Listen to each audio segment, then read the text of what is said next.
ஒவ்வொருவருக்கும் துள்ளி எழுந்துக்க வேண்டும். என்னவென்றால் நம்ம நாட்டுடைய மக்கள் தொகை 140 கோடி, ஆனால் பாகிஸ்தானுடைய நாட்டு மக்கள் வெறும் 21 கோடி. இப்படிப்பட்ட ஒரு நாட்டை நாம் ஏற்பட்டிருக்கோம். அது மட்டும் கிடையாது, நம்மிடம் இருக்கிற ராணுவ பலத்துக்கு அவங்களுக்கு பார்த்தீங்கன்னா கிட்டத்தட்ட அவங்களை விட நம்ம 70% அதிகமாக தான் இருக்கிறது, கம்மியாக இருக்கிறது. இந்த தடவை பாராட்டினால் பாகிஸ்தான் ஒரு நாடு இருக்காது. ஏனென்றால் கார்கில் போரிலே அன்றைய வாஜ்பாய் அவர்கள், நம்முடைய அன்றைய பாரத பிரதமர் வாஜ்பாய் அவர்கள் நினைத்திருந்தால் சிறிது நேரத்தில், அரை மணி நேரத்தில் பாகிஸ்தான் நாடை இல்லாமல் செஞ்சிருப்பார். ஆனால் எல்லாருக்கும் சொன்னார், அங்கேயும் நம்முடைய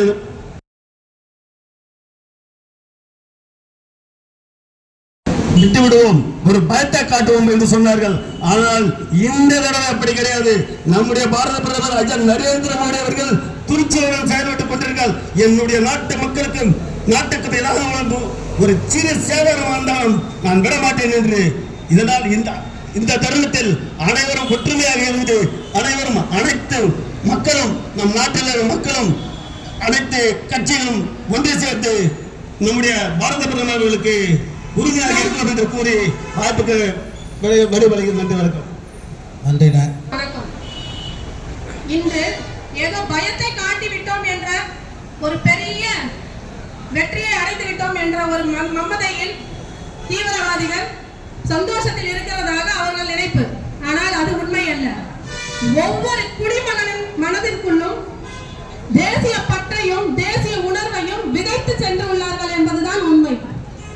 இது 26 பேர்களின் உயிர்களை எடுத்ததால் அவர்கள் பெரிய வெற்றியை கொண்டாடும் விதமாக அவர்கள் எண்ணிக்கொண்டுள்ளார்கள். இது உண்மை அல்ல. ஒவ்வொரு மாநிலத்திலும் ஒவ்வொரு குடிமகனுக்கும் இது ஏற்பட்ட துக்க செயலாக தான் நாங்கள் நினைக்கின்றோம்.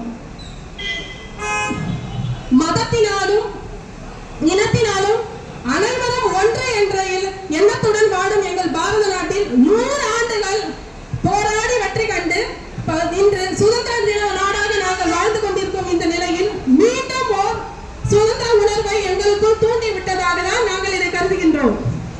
எங்களை ஒருபோதும் அழிக்க எவராலும் முடியாது என்பதை எங்கள் பாரத தலைவர், பாரதத்தின் முன்னோடி, எங்களுக்கெல்லாம் குருவாக இருக்கும் பாரத பிரதமர் நரேந்திர மோடிஜி இருக்கும் வரை எங்களை எவராலும் ஒன்றும் செய்ய முடியாது என்பதை இந்த நேரத்தில் தெரிவித்துக் கொள்கிறேன்.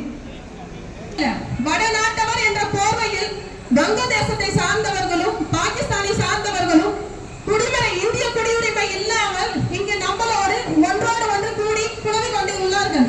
அவர்களை ஒவ்வொரு மாநில அரசும் கண்டுபிடித்து அவர்களை வேறுடன் அழிக்க வேண்டும் என்று இந்த நேரத்தில் தங்களை மிக தாழ்மையுடன் கேட்டுக்கொள்கின்றேன். இதை அரசியல் கட்சிகளும், எல்லா அரசியல் கட்சிகளுக்கும் இது பொதுவாக